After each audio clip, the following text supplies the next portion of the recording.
Yeah, okay, freestyle kuja chia.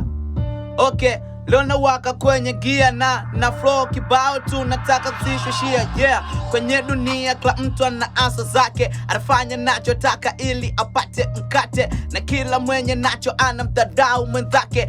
Mungu Baba ruhusu nami nipate mkate. Mbona napambana kama naume wenzangu? Tatizo kila kitu kimekuwa kigumu kwangu, imefika stage ya kumzunguka Mungu wangu. Tatizo kila mganga kafala ni mama yangu. Wanangu wa boda boda bila kuchoka walai, najua tujasoma na tunapambana why.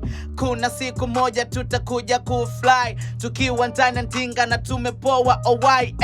Inashangaza kona naliwa kiboga, hawanaume wenzetu ambao wanachumishwa mboga. So fanye harakati wauze hata maboga, na kuna maniga napambana bila woga. Tukiwa mtaani utasema ni masoja, hatuna saka peya, kuna kulemba mtindo moja. Kwa harakati zetu wanatuweke umoja, wefala ukizingua kudadeki na kugonga kama Kalimu Mandonga. Na usimaniga tumevongozia boga, mbele macho yao tunakwenda na mashoka. Uzuri hamnidai tena misi jawa kopa, shpapi kali napendaga tu makopa kopa, na miondoko mikali na tena ninaondoka. Lolote nalofanya naweza